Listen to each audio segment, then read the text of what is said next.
Have you ever spent a weekend trying to find yourself? You know, journaling, meditating, taking personality tests that tell you you're 78% chaotic good with the soul of a golden retriever, only to wake up on Monday feeling exactly the same, just with a fancier label? The ancient Greeks gave us philosophy, democracy, and alarmingly muscular statues. They also gave us the ultimate two-word command, carved into the temple at Delphi: know thyself. It's the Everest of self-help, the final boss of personal development. And for centuries, we've bought it, hook, line, and sinker. We've been told that somewhere deep inside, there's a pure, authentic you just waiting to be discovered, like a treasure buried in your own backyard. But what if that's a trap? What if the endless quest to know yourself is the very thing preventing you from becoming yourself? Let me know in the comments. What's the weirdest or funniest thing a personality test has ever told you about yourself? I want to hear it. Because today we're not just questioning this ancient advice, we're going to flip it on its head. All right, let's lay out the case for the prosecution. The popular wisdom goes like this: your true self is a fixed, stable entity. It's your core, your essence. Your job is to excavate it, to clear away the dirt of social conditioning, parental expectations, and that weird phase you went through in high school. The promise is seductive, isn't it? If you just know your true nature, all your decisions become easy.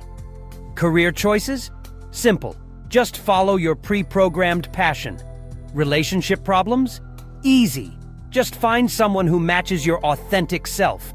It turns the messy, terrifying chaos of life into a simple matching game. It sounds like a beautiful, noble quest. And it sells a lot of journals. But here's where the story takes a sharp turn. Imagine you finally do it. After years of soul-searching, you have your aha moment. You declare, "I have found myself. I am an introvert who values security and loves painting watercolors of lighthouses." Fantastic! You've just built yourself a very pretty, very comfortable cage. What happens next year when a wild, exciting opportunity comes along that requires you to be extroverted? To take a risk? To, God forbid, paint a skyscraper? Your carefully constructed identity screams, "Warning! Does not compute! That's not who I am!" This obsessive need to define yourself makes you rigid. It makes you fragile. Every new experience gets filtered through this narrow definition. Is this me? Does this align with my brand? You stop living and start curating. You become the boring museum curator of your own past instead of the artist of your future. Think about it. The most interesting people you know are full of contradictions, right?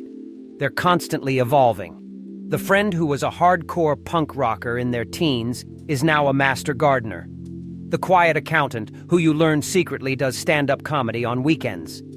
They aren't being inauthentic. They are growing. The relentless hunt for a fixed self kills that growth. It mistakes a single chapter for the entire book. Theory versus reality. The ghost in the machine. The theory of a true self assumes there's a little pilot, a real you, sitting in a control room in your brain, pulling levers. But modern neuroscience and psychology have a slightly awkward message for us. They've looked for that little pilot and nobody's home. There's no single, unified self to be found. You're not a static object like a rock. You're a dynamic process, like a river. You are a collection of competing drives, evolving beliefs, and changing habits. The you that's with your parents is different from the you that's with your best friends, which is different from the you that's on a first date. Are any of them fake? No. They are all facets of a complex, living system adapting to its environment. Believing you have one true self is like believing a river has one true shape. It's absurd. The river's shape is created by the landscape it moves through. And this is the secret the know thyself mantra misses entirely. It has you staring at the water, trying to memorize its every ripple, when the real power lies in understanding the riverbanks, the actions, the environment, the choices that shape its course. The suspense isn't in finding who you are. The suspense is in deciding who you're going to be next. So, if the ancient wisdom is a trap, what's the way out? It's a simple two-word shift that changes everything. It's the difference between being an archaeologist and being an architect. This isn't about being fake. It's about being intentional. It's the profound realization that yourself is not a noun to be discovered, but a verb to be enacted. You aren't what you are what you do. Want to be a more courageous person? Don't sit in a room and journal about the nature of courage. Go do one small thing that scares you. Want to be a more creative person? Don't take a personality test to see if you have the creative gene. Go make something. Anything. Make something terrible. The action comes first. The identity follows. You build your character brick by brick through your choices and your habits. Your identity isn't the foundation you start with. It's the house you build, day after day. This is infinitely more empowering, isn't it? It frees you from the past. It hands you the blueprint and the tools for your own future. You're not stuck with the factory settings. You get to write the code. The ancient Greeks weren't entirely wrong, but maybe the phrase "know thyself" was just the prequel. The starting point. Knowing yourself is about taking inventory of your current materials, your strengths, weaknesses, and tendencies. But that's just the first 5% of the project. The other 95% is the act of creation. So, the great secret is this. Stop the endless navel-gazing search for a mythical true self that doesn't exist. It's a ghost hunt that will leave you chasing shadows. The most vibrant, effective, and fulfilling way to live is to accept that you are the architect of your own identity. You are what you consistently do.